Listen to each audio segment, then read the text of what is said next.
Check 1 2. Hey. What's up, everyone? Thank you so much for joining today.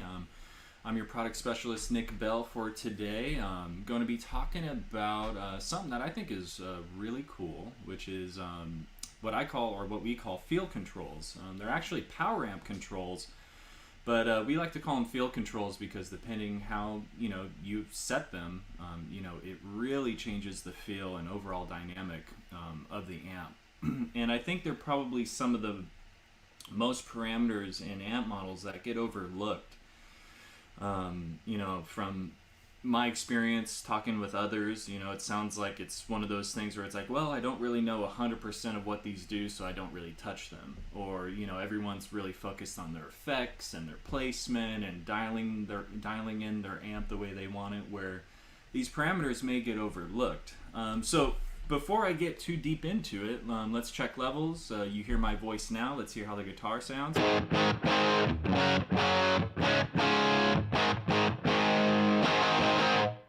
Let me know if anything sounds out of place and I'll make my adjustments. But I'm going to shoot over to this screen here. This is our PodGo edit. And so the parameters I'm going to be talking about today are master volume, sag, and bias. Those are mainly the field controls, but we'll touch base on ripple and bias X, which stands for bias excursion, and we'll dive in on what those do for you, and hum as well. That's probably something where a lot of us are like, well, the last thing I want my amp to do is hum, so I'm just not going to touch that. But if you're looking for some quirky, different kinds of sounds out of your playing and out of your tone, depending on what you're doing, you could have a lot of fun with this parameter. So let's see who we got in the chat today. What's up, everyone? We got Tony Campanovo. Thank you very much. Mike, Kevin, Blake, how you doing, guys? Thank you for joining us today. So let's see here. Let's just get on into it. So taking a look here. Power amp field controls. So what we're going to talk about is master volume, sag, and bias. That's really what we're going to start off with. But like I said, those other power amp controls we'll take a look at. So starting off, master volume. So as you know, when you are dialing in your tones and such, your channel volume is what you're going to use to set your overall level. So if you have, 2 or more presets, and you want to level those and change their volumes, then the channel volume parameter is what you're going to want to mess with. But the master volume is actually the power amp. And so no matter where I move the channel volume at, the tone of my amp isn't going to change. This is essentially just for getting the right volume for your preset. So this has nothing to do with the amp model at all. But the master volume does. So this is part of the modeling which with each amp model that you're using. So what I thought would be cool is to kind of just show us the differences here. So what is master volume? So the master volume adjusts how hard the power amp is working. So higher master volume settings equals more power amp saturation. So what I have here is I'm using our Brit Plexi Normal amplifier because I feel it's really transparent to all these changes. Granted, any amp model you bring up and that you're working with, of course you're going to hear these differences, but I just thought this was a well-rounded amp where you could just really push it any way you want. So starting off, I actually have a foot switch set here where you'll see these parameters move around. Because when we do turn the master volume down, although we're getting less power amp saturation, we're also going to lose some volume. So as you can see, I have the channel volume compensating by moving up. So currently, it's set, the channel volume is pretty normal at, 5.8. So that's the normal tone you would expect when you bring up this amp model. Now, when I turn the master volume down, you're going to notice that the gain, or the power amp saturation, but overall the gain just kind of, diminishes. So now let's hear with the master volume turned down. So now this Marshall sounds a heck of a lot cleaner.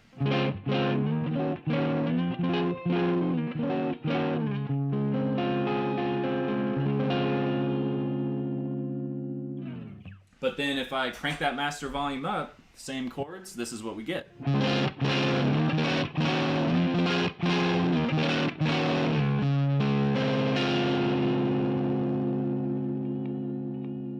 So it almost sounds like I engaged, an overdrive pedal or something of that nature, right? So as you can see here, if you like the tone of a certain amp and you're like, it's just, I love this tone, I love this amp, but it's just too much gain for what I need right now.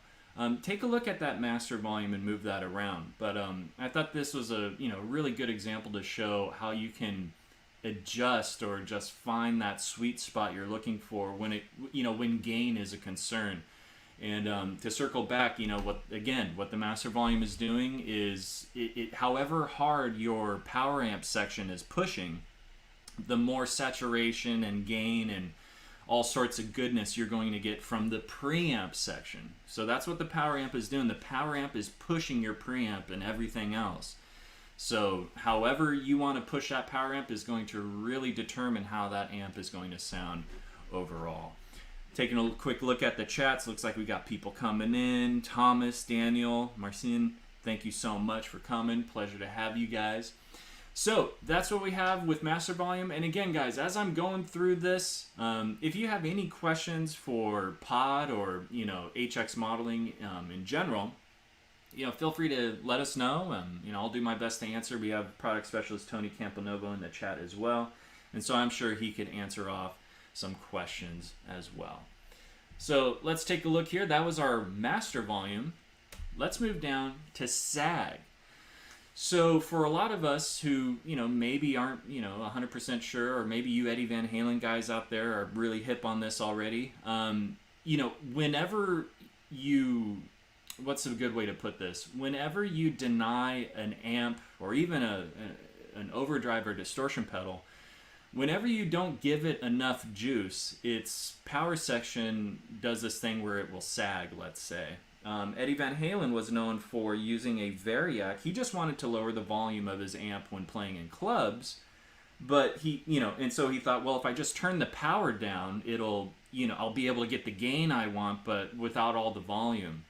And so he kind of had a happy accident here where that happened, but also a lot of other cool stuff started happening as well. And it kind of became a signature element to his tone. And so we have that modeled, in all of our amp models where you can really move this around. And so what we have here is sag means, a higher sag means a more spongy and looser response. So if you set this parameter higher, you're going to get more sag. If you set this parameter lower, you're going to get a tighter response. And so, taking a look here with sag, I'm going to go to my sag preset because I have the same thing going here. You'll notice when you turn up the sag, the volume starts to dip a little bit. And so that's why I have my foot switch here. And just for those of us curious, like, hey, how are you doing this? If we take a look at our foot switch assignments, I set the minimum and maximum for each of these parameters. And so when you're on that screen, you can adjust those minimum and maximums. Really easy, straight through the app, right?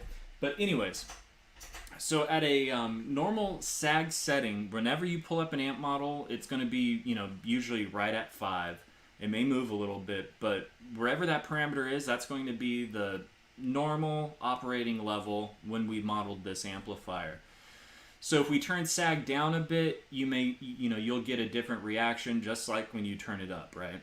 So what I'd like to show you here is just, not to play anything too musically here, but to really get you to hear it, through this live stream, is I'm just going to kind of dig in on an E power chord. And what you're going to notice is that there's kind of a, lack of a better words, kind of like a wobble, kind of a really loose, kind of a delay almost to the attack. The attack isn't immediate. And so let's just hear how this amp sounds normally with sag at 5, which is the normal level. So I'm going through Logic here, so sometimes it kind of does that. Okay, so here we are, normal level. you know, what you would expect with the E power chord, right?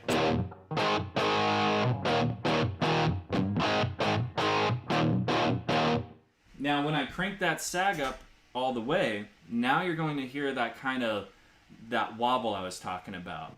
Here we go.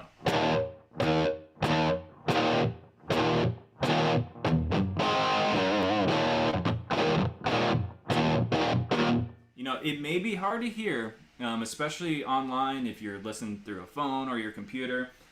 But that's also why we call these field controls, because yes, you know, if you're listening for it, you'll hear it.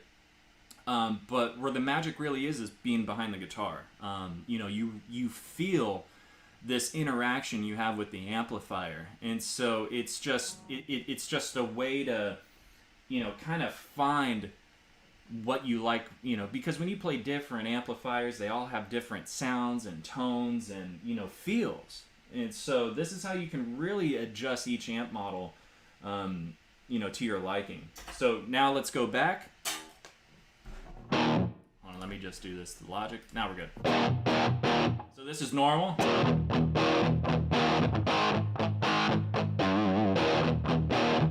Sag turned up.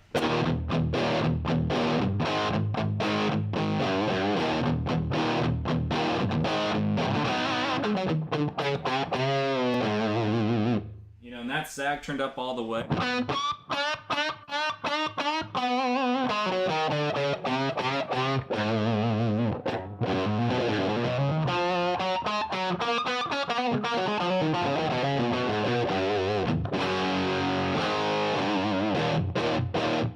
Sag going back to normal.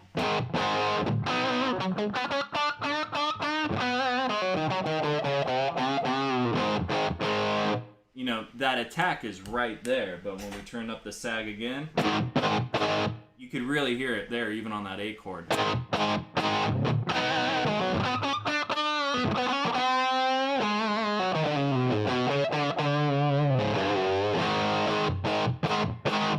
So again, maybe hard to hear on your end, but you could really feel it, and it just, you know, creates this fun interaction you have with that amp model. Let's take a quick look at the chats here, what we got going on.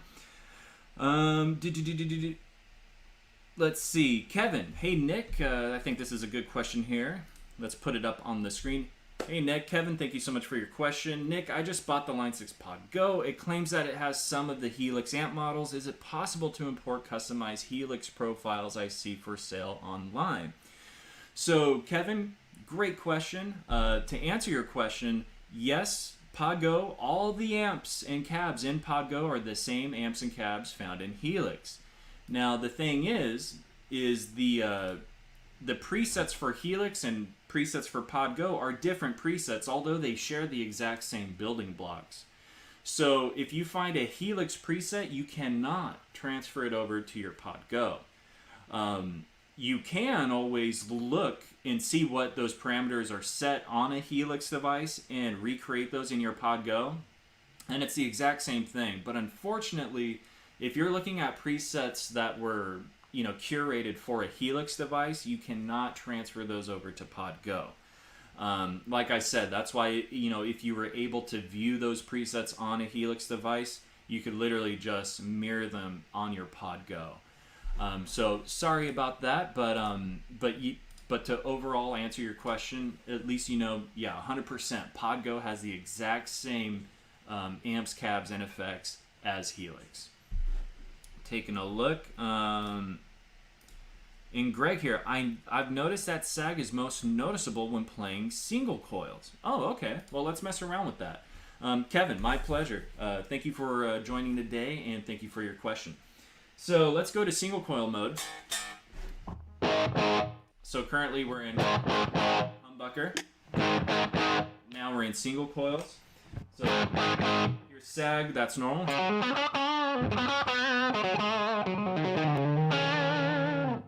Sag turned up all the way.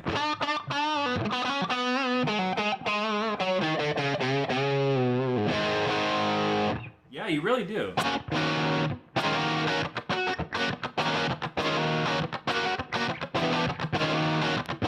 Yeah, you can really hear that kind of, that wobble, if you will.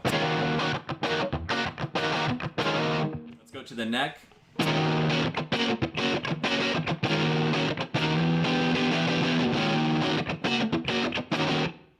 And so if we go back to normal levels,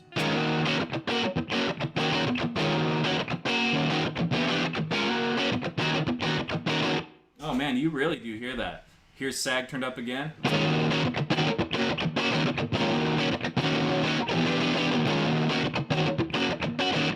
Very good stuff. Greg, thank you for that. That was really cool. Let's see here. So Ryan, let's see here. I believe you can copy and paste some of the effects models between HXEdit and PodGoEdit. I saw this in the pilot's guide recently, but haven't tried it myself. I am unaware of that, but that is a really good question and really good observation.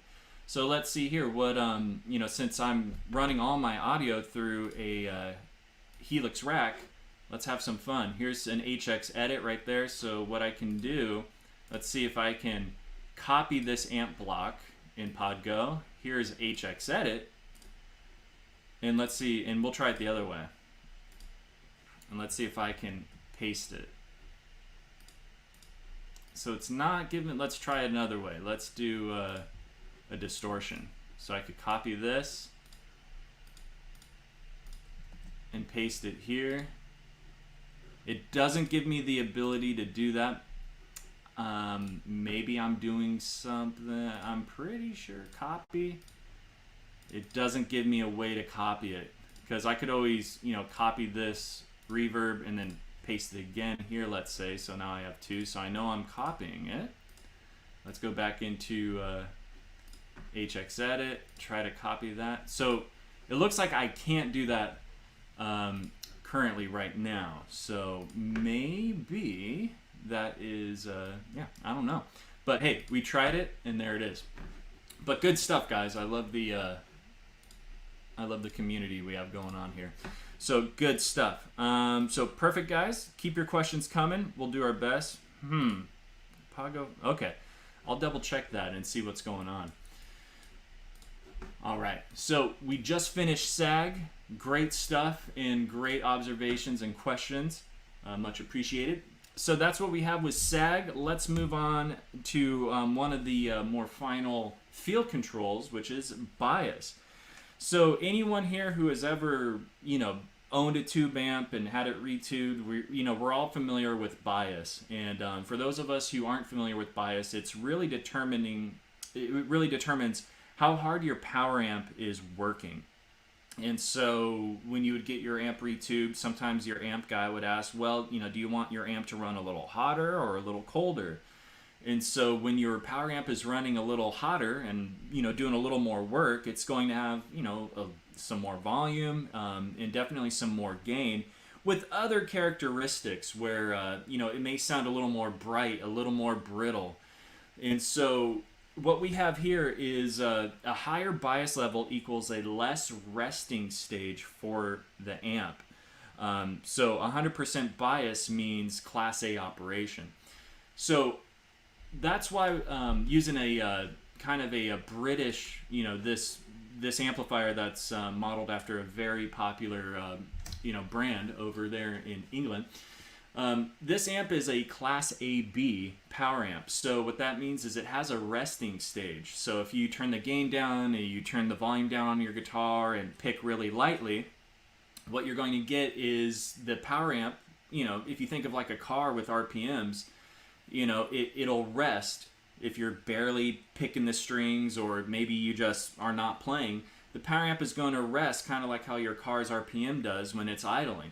But then when you come in and hit that big A chord, now that power amp is fluctuating and the RPMs are moving up a bit because you're pushing the gas. Now Class A operation, what we mean by that is when you think of another popular British amplifier, being Vox, those are Class A amplifiers. And so Class A amps don't have a resting stage. They're at 100%, pedal to the floor, RPMs up all the time. That's your Class A operation. And so what we can do with bias here is actually is actually kind of make this Marshall type amplifier sound like a Vox. And so when you crank up the bias, you're going to get more gain, but you're also going to get that kind of high-end brittle tone that you get with those kinds of amplifiers. So currently right here, bias, we are at a normal level. So if you were to pull this amp up in your Helix or Podgo device, you would notice the bias is set at 6.5, giving us this kind of a tone.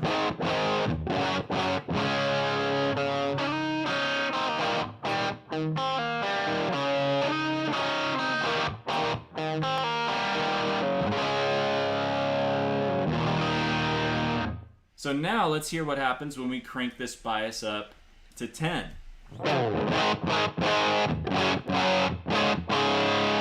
So you'll notice the volume turned, we got a bump in volume, a little more gain, but a different kind of that, top end sparkle, if you will. And so now what we have is this kind of Voxy sounding Marshall. And so here we go.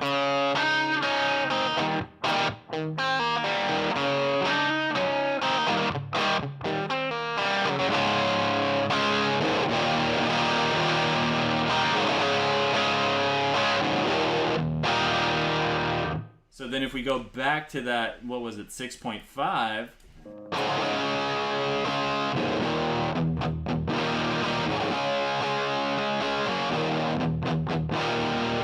crank it back up to 10.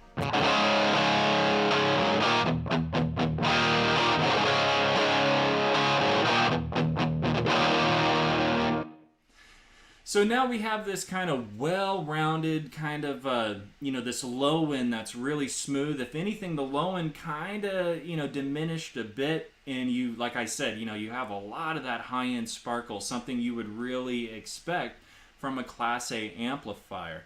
And so if we were to turn this down even, you may notice that some of the life of the amplifier kind of dissipates.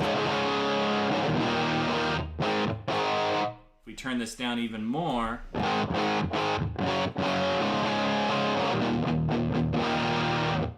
it starts to tame the amp much more.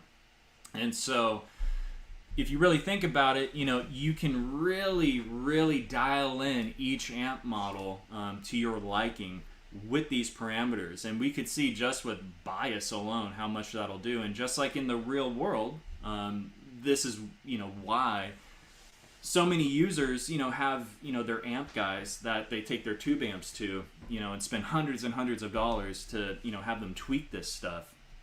And so really cool stuff, right? Let me see what we got here in the chat. Let's see here. Just verify that it's fact the Pilot's Guide with the cream. So I'm gathering that you would need to make sure the models in question are available on both. Leaning more towards A. Okay, good stuff. Good stuff. I love what we're getting here. Would you be kind enough to go back to the bias definition slide? Yes, Kevin, I'll do that for you. So there's our slide there for anybody who, like Kevin, if you'd like to take a screenshot or anything like that. But that's pretty much, my short and sweet explanation for these field controls. So good stuff there. And Paul, thank you. So I'm going to pull this up from Paul. Vox AC30s aren't true Class A. They are Class A/B, leaning more towards A than B. Good to know. Good to know. I've always thought of, Voxes as Class A. Like that is the Class A amp. But good to know. That's what's great about this community with all of you is that, we're always learning from each other. So thank you, Paul, for that. Much appreciated. Johnny Bean, hey, everyone. Thank you for joining. So Kevin, good stuff. Thank you, guys. So, and Tony, thank you for confirming what's going on in the Pilot's Guide. So, with the caveat that it depends and that the models are on both. So, I'm updated on both. Maybe before we end the stream, we could, mess around with different amp models because I tried with the Plexi Bright Normal. Obviously, that amp isn't available and, available on both Helix and Podgo, so I'm not sure why that copied over. But maybe that could be for another stream. So there's a couple other settings in here that I didn't touch base on, and that was hum and ripple, and bias X. Now, the reason I didn't really cover these is because they're not so much field controls. If anything, they're mainly going to adjust, the overall tone of the amplifier. Now, I know we're getting, close towards the end of the stream, but I just want to really want to note that we have these parameters in our HX modeling due to the true point-to-point modeling that we have, with our model set. And this just goes to show you at how far our modeling goes and how our amp designers, just really capture everything in an amp model. When you think of, other modelers out there that, that aren't a Line 6 modeler that cost a lot more than a Pod Go, you don't have these parameters, and that probably speaks to the, to the kind of modeling that, they're doing. And so just keep that in mind. And also, this isn't something, you can get from a profile either, because a profile being a snapshot of an amplifier, you can't, get the difference, the different settings or reactions from a power amp moving this stuff around, because, you can't get that from a sonic image with a profile. So this just kind of speaks volumes to our amp modeling and, and how deep it goes, because literally every single component pushed in every single way, shape, or form is captured, and that's what we have with HX modeling. So to kind of quickly touch base on what we have here, so kind of moving down on the other power amp controls that we haven't touched base on, hum. So hum refers to the heater hum that power amp tubes, and even preamp tubes, but mainly power amp tubes experience. To my understanding, tubes need a certain amount of heat so the filaments inside can operate properly. And so voltage and amperage from the amp or from the output transformer is actually, put into the tubes specifically just to heat them up. And so if there's too much going on, you're going to get a lot of hum. Sometimes this kind of crosses into the audio path, and too much hum can be, a real pain for, a lot of guitar players with tube amplifiers. But when you have a lot of this hum, it can kind of have some interesting artifacts to your sound. And if you're looking for kind of a noisier kind of a sound, and just something a little different, you may enjoy that. Sometimes people even love, when tubes start to become microphonic and such, when they start to die. I always remember, my some classic amps I have here. When my amps started to go, that's when they started to sound the coolest. And so, you could kind of get that when you mess around with this hum. But the one caveat with it is you get hum, and let's see if you hear it. So there's that hum turned up all the way. Now, due to my ducking on my microphone, I'm not sure if that's messing with anything. But let's just hear, if I'm playing playing some high notes here with the hum set to normal, this is what we get. Let's crank up the, where are we? Let's crank up the drive a little bit.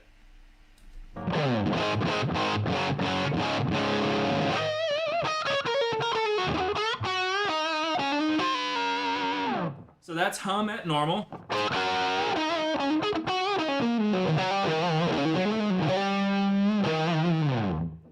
Let's crank that hum up all the way and see the different artifacts we get. I was saying, let's crank this hum up all the way and see the different artifacts we get. I saw it cut me off there. All right.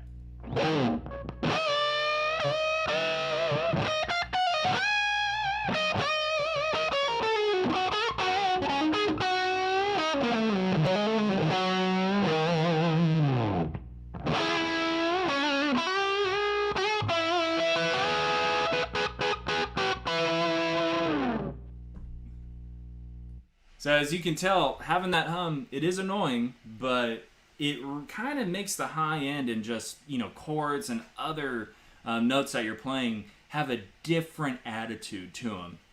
So if you can get around the annoyance of that hum, you can, introduce some pretty cool sounding artifacts to your playing. All right, let's see here. So now next we have is ripple.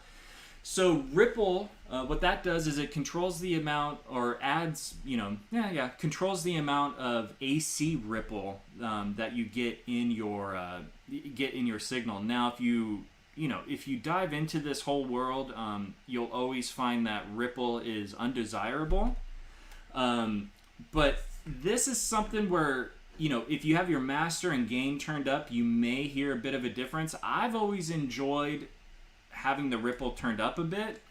Now, again, it may be extremely hard to hear, but when you're behind the guitar and you're in your space and you hear the tone going on, I feel that there's just something about having the ripple turned up all the way, or almost all the way. So here it is at 9.2.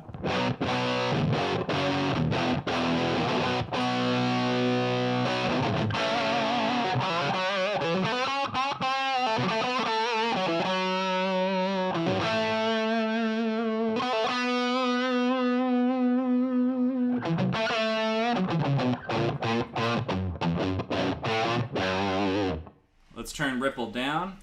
What do we get?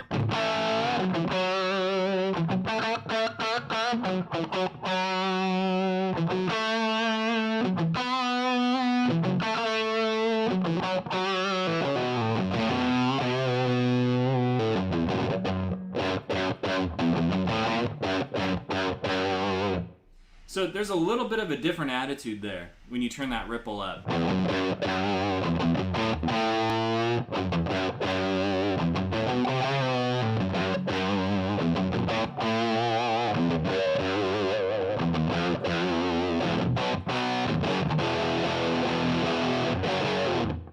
So keep that in mind as well. So we'll move this back to its normal level. And then finally, we have bias excursion. Now, pretty much when you think of bias excursion, think of the power amp tube's compression. So if I turn bias excursion up, I'm going to get more power amp compression. If I turn this down, I'm going to get less power, or tube compression. So again, to reiterate, high equals greater tube compression on the power amp section. Lower settings is going to give you less compression on the power amp tubes. So if you want to put it in even more layman's terms, if you're going for a kind of a classic, more of a vintage tone with this amp, let's say, or any amp, but mainly this Plexi, if we turn up the bias X, we're going to get more compression, giving us this kind of a sound. Let me fix my thing there. And when I turn it down, I'm going to get less compression. And with less compression on the power amp tube side means I'm going to get better low end and tighter low end. So for me, when I'm creating tones, I tend to turn bias X down really low. Just because I like that low end, and especially for those of us who are using higher gain amplifiers, definitely turn that bias X down, past its midpoint, and I think you're going to notice a greater chug, a greater response in your palm muting. So let's do the ABY thing here. So here's normal, where it's normally set.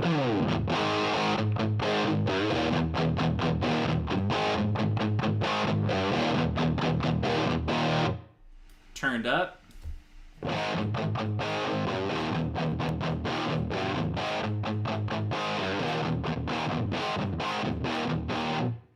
All right, now turned down pretty low.